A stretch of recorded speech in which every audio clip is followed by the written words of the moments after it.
Hello, everyone. Korean troops joining the fray in Ukraine to help Russians has been a concern for some time now, ever since the news broke that that was coming. So they're out there now, and while, yes, it remains a concern, they're not doing so great. It is true that as of right now, Korean troops have been used mostly in the Kursk region, try and dislodge Ukrainians from there. So far, even though they have regained some territory, they have not been able to either drive out entirely or surround and take control of the Ukrainian troops. So there is that. Also, what they're not talking about, because it's embarrassing, is the fact that Korean troops are poorly trained for all of the posturing that Korean government has done, North Korean government has done, that these are top elite, only the best for my BFF Putin soldiers. That is not true. They are reported to be very poorly trained, very poorly disciplined, and generally just being underfoot for the Russian soldiers, which is fine with me. They are, again, increasing the assaults in the Kursk region, which is actually working as designed, because remember, one of the purposes of Ukrainian troops there was to distract the Russian troops from the Eastern Front and the Southern Front, which they have done. I still personally think that it's time to bring the soldiers from the Kursk region home. So there is that. But the point is, they are still performing that function, even with the North Korean involvement. And then there is this. This is kind of case in point that Korean soldiers are very poorly trained. Which is fine with me. If North Korean soldiers and Russian soldiers accidentally bump each other off, I have no problem with that. So we are still waiting for confirmation exactly what happened. So let's treat this as a developing story. But what I'm hoping for is that incidents like this one will put a strain on the relationship between Russia and North Korea, which would be a good thing.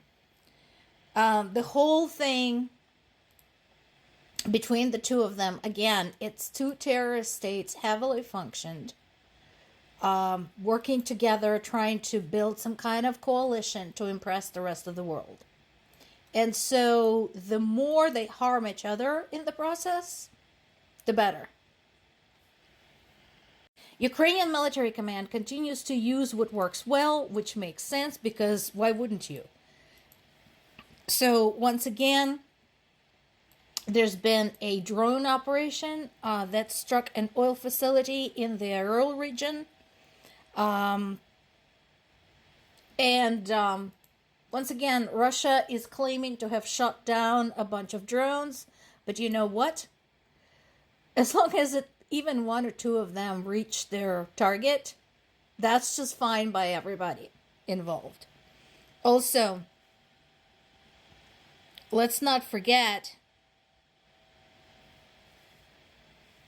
we don't have a way to verify the accuracy of Russians' information. So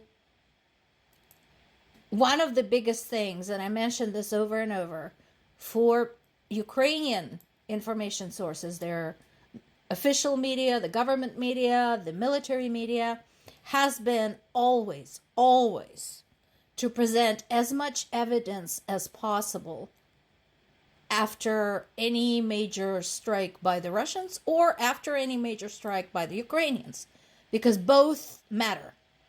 Okay? Russians, on the other hand, not so much. So while the fire at the Ariel oil refinery can be verified because you have satellite images to confirm this, Russia's claims that they shot down 11 of Ukrainian drones cannot. And to anyone, again, who's saying, well, Ukraine is just making things worse, don't forget this. This latest drone attack by the Ukrainians comes on the heels of another brutal attack by Russians against Ukraine's capital, Kiev, against Ukrainian infrastructure, the massive strike in Zaporizhia. I just talked to my parents about this. The death toll has gone up there. There's now 25 people wounded and 11 dead. So there is a very easy way to stop this. Russia can turn around and go home and leave Ukraine alone. There is literally no reason for them to be there. Nobody wants them there. All they need to do is just leave, and everything stops. But so far, they have not decided to do so. Now, this is interesting. Anyone rational already understood that the whole thing, the whole story about Hunter Biden and Joe Biden accepting bribes from Ukraine, that it was all a fabrication. Well, now we have proof. A former FBI informant is accused of falsely claiming that that was the case. So, he made a plea deal, and part of his deal is that he will retract his statement. Obviously, for people who are hell-bent in believing in conspiracy theories and false narratives, this is probably not going to make a lot of difference, but this is now on record. There's an article on the Associated Press website today talking about a collection of photographs from this war, the good, the bad, and the ugly, so to speak. Some of the photographs are genuinely terrifying, such as this one. Some are quite literally very dark.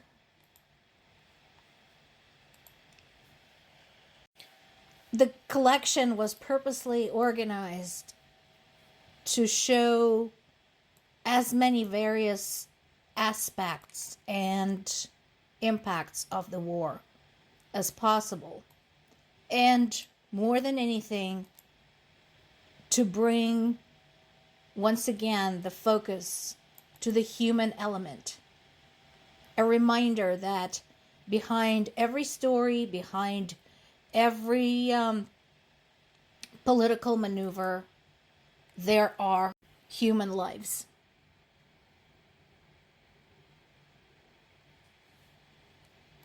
So, I want to leave you with this. I encourage you to go and read the whole article, look at the whole thing, and view more of this amazing collection.